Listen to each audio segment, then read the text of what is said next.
I have 3 days to put together a 5-minute set for a stand-up comedy open mic. Can I do it? Last month, I impulsively signed up for an open mic comedy night and spent the rest of the month procrastinating on writing jokes. In this video, I will share everything you should know if you want to start getting into the stand-up comedy scene in London while I prepare for this open mic and take you along the journey of going from no jokes to a type 5. When I first moved to London, comedy was one of my social hobbies. It's a great way to meet a lot of new people. It gives people such an easy way to see you again. They just ask, when's your next gig? And they'll usually show up, which is very kind of them. And it helps you as a performer. Now let's go through the plan. The best place to start writing comedy in London is at the Bill Murray for their free comedy workshop. It's usually Sundays from 1 to 3:30. It's called Angel Comedy Writing Gym. They give you prompts, you write for some time, you have time to share what you've done, and then get some feedback from other people who show up to the workshop. And sometimes at the end, you'll have a minute to perform whatever material you want. I highly recommend volunteering to share your material so that you can get some feedback. And also, when you're doing it, record yourself by putting it as a voice note if you don't have somebody else to record you. That way, you can see what people laughed at and then use that to inform what kind of material you put into your set. If you do this for a couple weeks in a row, you'll have a 5-minute set in no time. I don't have that much time, so I'm just gonna go to a workshop, do as much writing as I can, share the best joke I think I have, and then get some feedback. Some of my friends call me Yucatron. I love using AI in my daily interaction. Favorite thing, time to use AI is when it comes to dating because it's always telling me to respect myself.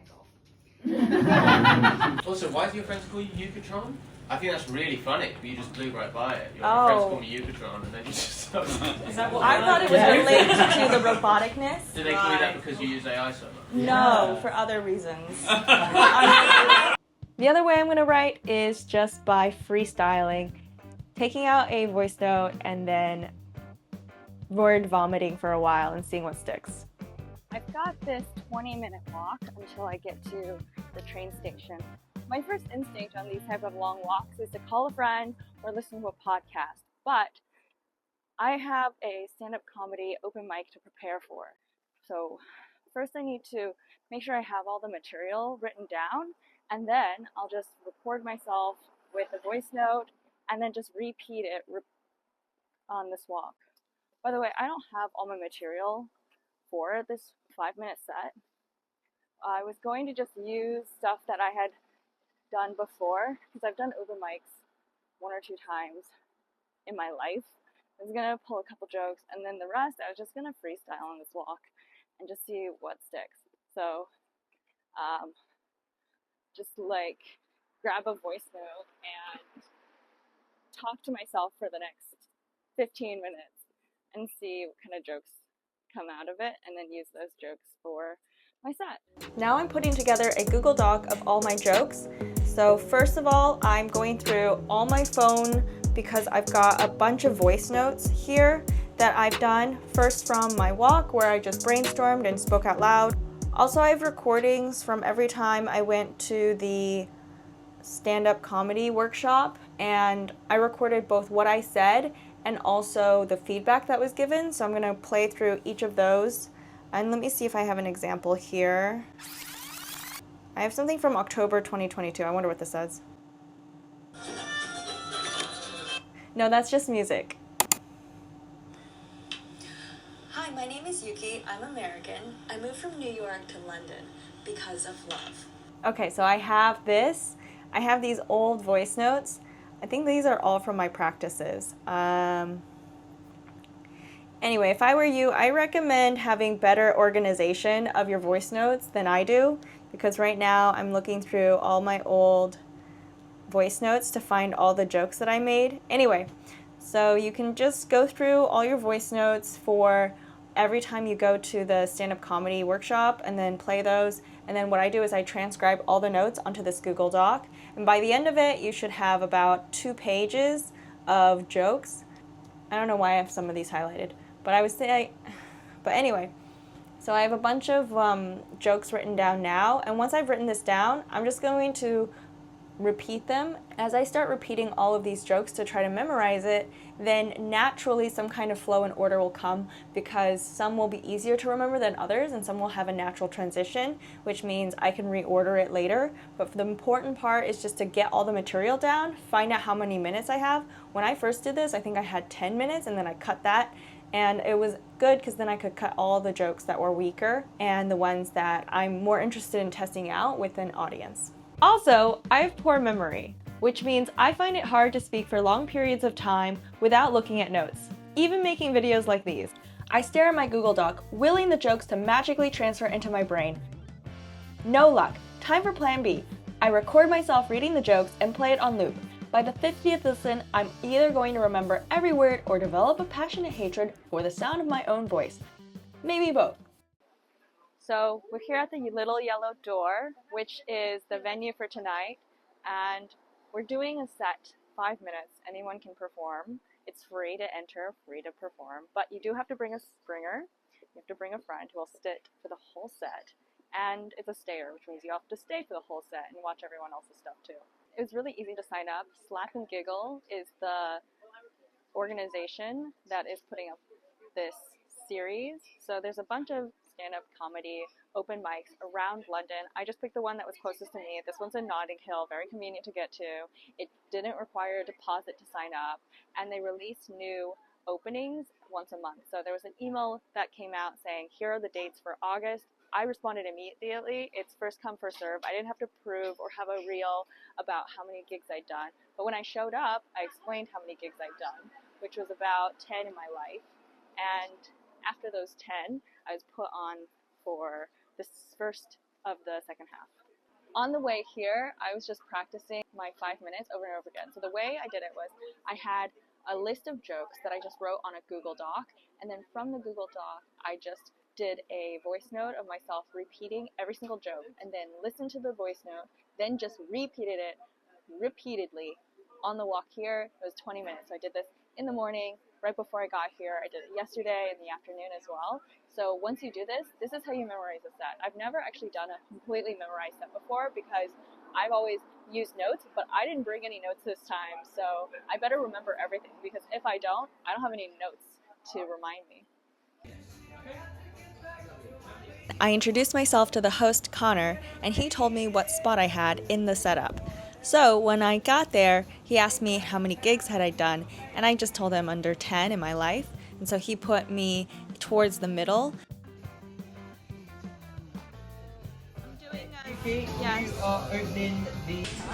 Here with Yuki. She's going to perform later, stand-up comedy.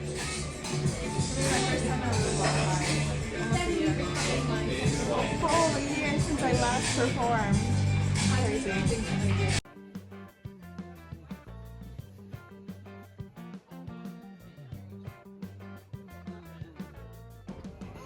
This is Camelia. Thank you for coming tonight and watching. You're welcome. I'm looking forward to seeing you perform on stage. Oh, thank you. It's going to be great. Thank you. And hopefully we'll see your second performance next time. So ladies and gentlemen, let's give it up for yourselves! Ladies and gentlemen, I am your host for this evening. My name is Connor Lahane, and that is spelt the Irish way. Wrong. After Connor did the opener, he had 6 comedians come on for the first half. At 8 o'clock, there was a 30-minute intermission, and then I opened at 8:30. Hi, my name is Yuki. I'm American. I moved to London for love. You see, my friend fell in love with this guy she met in London on holiday. For 5 days, she fell in love and moved country for him. And I love making major life decisions based on other people's terrible ideas. I wanted to see how it turned out, so I moved here for moral support. It did not work out. She's back in America, I'm still here. I really like living in London. I've made friends here. I've made friends through pole dance community. I think it's a very empowering sport. You have a lot of strong ladies there. But you also get a lot of bruises on your legs. They're called pole kisses when you're climbing up and down the pole. So, and it's summer now, when I see a lady walking down the street with a bunch of bruises on her legs, I don't know if she is okay and I should say something to her and ask her if she's okay, or if I should high five her and then ask if she's okay. I think that When it comes to other types of ways of making friends, there's weekly meditation. But you can make friends through that, but I'm not sure. I'm afraid of starting meditation because I hear that once you start it, you don't want to stop. You want to do it every day. You don't want to skip a day. And if you skip a day, you're going to feel worse. That sounds like an addiction to me. And if someone came up to me and said, you should try this thing, you'll do it every day. You want to do it for the rest of your life. It'll make you more focused. It'll lift your mood, and you won't want to stop. I'll say, no, thank you. I don't need any Ritalin right now.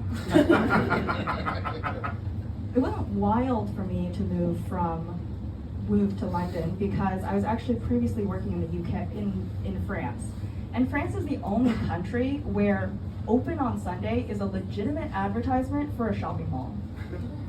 France is the only country where my team lead had a 2-hour lunch break put in his calendar every single day. And if I tried to set a meeting during that time, he would auto-reject it with a giant middle finger. I learned a lot.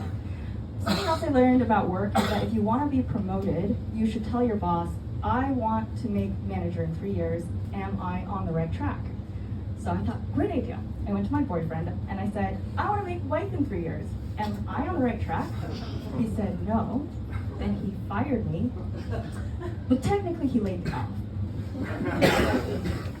I got asked out on a date, and the date was to this guy's performance at a play. He was performing in it. It was a trash garbage play. I let him know it did not go well. He did not like that feedback. He said, you acted so unacceptably that night. I can't keep seeing you. Which was rich because he was the one with the unacceptable acting. I know if I like someone, if I want to go to bath with them. A guy I don't really like, he asked me, do you want to go to bath? I'm like, I don't think so. I mean, probably not. I'll pass. A guy I do like, I'll say, yes, I want to go to bed. I mean, take a bath. I mean, go to bath with you. When it comes to travel, I went to South America a couple years ago, and my dad was like, be careful. In South America, kidnapping is very popular. Like it was some kind of national pastime. I said, don't worry, Dad. When I go there, there will be a new national pastime. It's called escaping. When it comes to my dad, he bets on horses, and he doesn't do very well. He loses a lot of money on this. But he's lost so much money on horse betting that when I went home and borrowed the car, he didn't have any money for an Uber. We all hear this, we can turn it off. And and he didn't have any money for the Uber. So when I came home and I said, Dad, I'm gonna call an Uber to get from the airport back home, he said, no, cancel the Uber. I'll come pick you up, and you can just pay me what you would pay an Uber driver. When it comes to living in London, I've had to get used to a couple things. For example, how much Londoners drink. I was around Notting Hill around 2 in the morning coming back from another event, and there was this guy laying horizontal in front of my way as I'm trying to get home. I can't pass him without walking over him. So when I'm a pretty relaxed person when I'm asleep, but when I'm awake, I am aggressively helpful. So I called emergency services and I say, there's a guy lying horizontal on the sidewalk. Somebody needs to see if he's okay. And emergency services says, do you mean the pavement? Of course. And the other thing is he was completely alone. Now, if we were in Hackney and there were bodies littered everywhere, I would get it. But we're in Notting Hill. This isn't a party neighborhood. He's alone. He looks like he's got choices. He's wearing a nice jacket. He doesn't look like he chose to be an obstruction to society. So, luckily, a police officer happens to be driving by slowly, not looking and observing the neighborhood. So I wave him down and say, take a look. And he shakes the dude up, and the dude wakes up and starts speaking French, which made me realize France drinks even more heavily than the UK. All right, that's my time. Thank you so much. Sometimes things will go wrong during a set, like distracting noises or people getting up in front of you. The best comedians work it into their performance. Music came on during my set. I wish I had a better comeback. He's lost so much money on horse betting that when I went home and borrowed the car, he didn't have any money for an Uber, We all hear this, we can turn it off. A better line might be, "That's the soundtrack to how poor he is." 7 more comedians came on after me, a mix of British and American comics. I just finished the show and met a bunch of different comedians. I got all their social handles. I think that's one of the nice things that happens after a show. You talk to the other performers, and then if one of them also hosts a show, for example, one of the folks I talked to mentioned he does a weekly show in Dalston. So that's how you get gigs. You do one gig, you talk to all the comedians afterwards, ask them where they're gigging. Some of them might be hosting shows elsewhere, and then that's how you get on the list for the next show. And it's really nice to be able to chat and get a list of shows like this. Also, most people who do this multiple times a week. That's how you get better. And I just feel really pleased. This is my first time memorizing my entire 5-minute set. I didn't look at notes the entire time. I forgot 1 or 2 punchlines, but I had the whole thing memorized, so I feel really proud of that moment. They say that you should do something every day that scares you. Stand-up comedy isn't just about being funny. One study found that only 10 to 15% of laughing is due to anything even remotely funny. Sometimes laughter is just about agreement and relatability. Also, everybody sucks when they first start out. Like any hobby, you get better with practice and over time. Thanks for watching. I hope this inspired you to try out stand-up comedy if it's something that you've been wanting to do for a while. And let me know how it goes. If this inspired you, I'd really appreciate if you subscribed and left a comment below. Thanks for watching.